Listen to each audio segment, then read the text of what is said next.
নমস্কার বন্ধুরা, কেমন আছো? আশা করি সকলেই ভালোই আছো। এই টাটকা টাটকা মটরশুঁটি নিয়ে চলে এলাম। আজকে একটা নতুন রেসিপি বানাবো, মটরশুঁটির কচুরি। মটরশুঁটিগুলো ছাড়িয়ে নেব। মটরশুঁটি ছাড়ানো হয়ে গেছে, এবার আমি মটরশুঁটিগুলো পেস্ট করে নেব।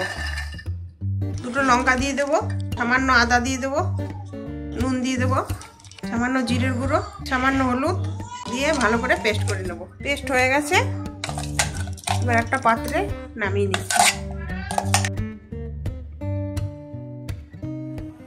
পুরটা আবার করে নিচ্ছি। কড়াইতে তেল দিয়ে দিচ্ছি। তেলটা গরম হয়ে গেছে, এবার একটু হিং দিয়ে দেবো। এবার মটরশুঁটির বাটাটা দিয়ে দেবো। এটাতে নুন, লঙ্কা, হলুদ সব দিয়ে দিচ্ছি, আর কিছু দিলাম না। এখন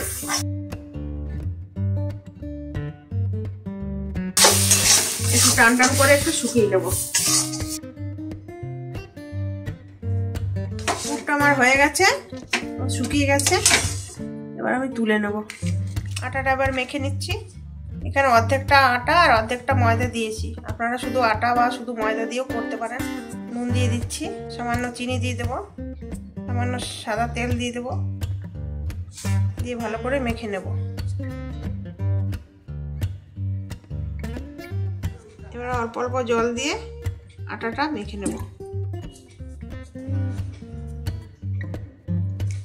আটাটা মাখা আমার হয়ে গেছে।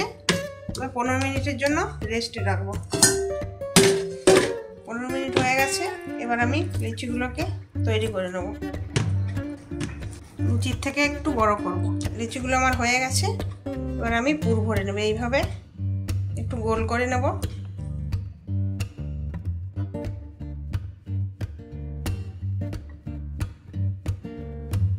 এইভাবে পুর ভরে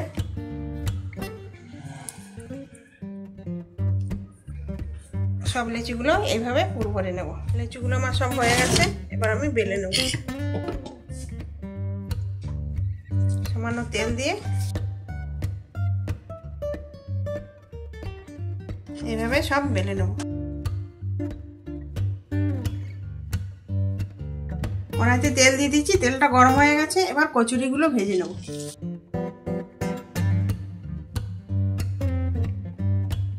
কত সুন্দর ফুলেছে।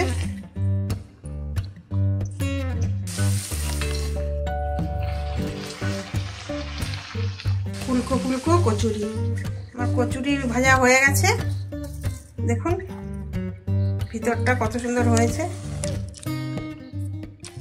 গরম গরম কচুরি আলুর দম বা চিকেন কষা দিয়ে খাবেন, খুবই ভালো লাগবে। ভিডিওটা যদি ভালো লাগে লাইক, কমেন্ট, শেয়ার করবেন। ধন্যবাদ।